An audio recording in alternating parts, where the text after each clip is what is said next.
Hi friends, ಸವಿ ರುಚಿಗೆ ಸ್ವಾಗತ. ಇವತ್ತು ಒಂಥರ ಡಿಫ್ರೆಂಟ್ ಆದ ಮಸಾಲೆ ಈರುಳ್ಳಿ ಬೆಳ್ಳುಳ್ಳಿ ಇಲ್ದಿರೋ ಟೊಮೆಟೊ ಬಾತ್ ಮಾಡ್ತಾಯಿದ್ದೀನಿ. ಒಂದು 10 ಬ್ಯಾಡಗಿ ಮೆಣಸಿನ್ಕಾಯಿ ತೊಗೊಂಡಿದ್ದೀನಿ, ಒಂದು ಸ್ವಲ್ಪ ತೆಂಗಿನಕಾಯಿ, ಒಂದು ಸ್ವಲ್ಪ ಶುಂಠಿ, 1 ಇಂಚು ಚಕ್ಕೆ, 3-4 ಲವಂಗ ತೊಗೊಂಡಿದ್ದೀನಿ. ಇಷ್ಟನ್ನು ಹಾಕ್ಕೊಂಡು ರುಬ್ಕೊಂಬರಬೇಕು. ಸ್ವಲ್ಪ ಒಂದು 2 ಟೇಬಲ್ ಸ್ಪೂನ್ ಎಣ್ಣೆ ಹಾಕಿದ್ದೀನಿ. ಈಗ 1 ಟೇಬಲ್ ಸ್ಪೂನ್ ತುಪ್ಪ ಹಾಕ್ತಾಯಿದ್ದೀನಿ.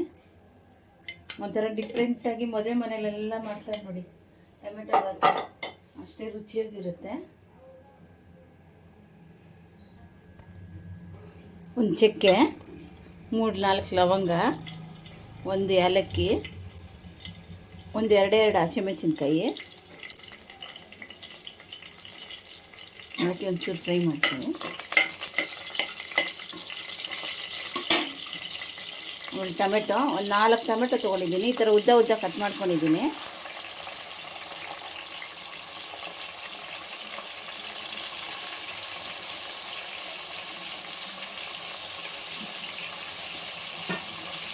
ಒಂಚೂರು ಫ್ರೈ ಮಾಡ್ಕೊಳ್ಳೋಣ.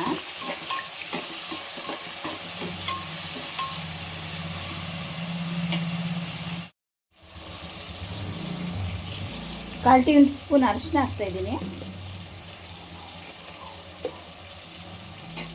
ಆಮೇಲೆ ಪುದೀನ 1 ಹಿಡಿ ಅಷ್ಟು ಹಾಕ್ತಾಯಿದ್ದೀನಿ. ಕೊತ್ತಂಬರಿ ಹಾಕ್ತಾಯಿದ್ದೀನಿ. ಹಾಕಿ ಒಂದು ಸ್ವಲ್ಪ ಎಣ್ಣೆಯಲ್ಲೇ ಫ್ರೈ ಮಾಡ್ಕೊಬೇಕು. ನೋಡಿ, ಈ ಥರ ಫೈನಾಗಿ ಪೇಸ್ಟ್ ಮಾಡ್ಕೊಂಡಿದ್ನಲ್ಲ, ಈ ಮಸಾಲನ ಹಾಕ್ತಾಯಿದ್ದೀನಿ.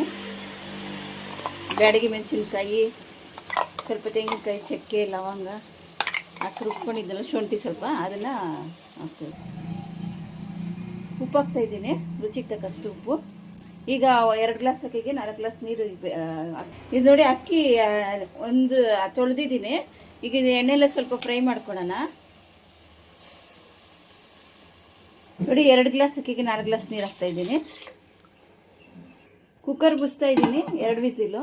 ನೋಡಿ ಎಷ್ಟು ಚೆನ್ನಾಗಿ ರೆಡಿಯಾಗಿದೆ. ನೋಡಿ, ಡಿಫ್ರೆಂಟ್ ಆದ ಟೊಮೆಟೊ ಬಾತ್ ರೆಡಿಯಾಗಿದೆ. ಈರುಳ್ಳಿ ಬೆಳ್ಳುಳ್ಳಿ ಇಲ್ಲದೆ ಒಂಥರ ರುಚಿ ತುಂಬ ಚೆನ್ನಾಗಿರುತ್ತೆ. ಮೊಸರು ಬಜ್ಜಿ ಜೊತೆಗೆ, ಚಟ್ನಿ ಜೊತೆಗೆ ತುಂಬ ಟೇಸ್ಟಾಗಿರುತ್ತೆ. ನೀವೊಂದು ಸರಿ ಟ್ರೈ ಮಾಡಿ, ಲೈಕ್ ಮಾಡಿ, ಶೇರ್ ಮಾಡಿ, ಸಬ್ಸ್ಕ್ರೈಬ್ ಮಾಡಿ.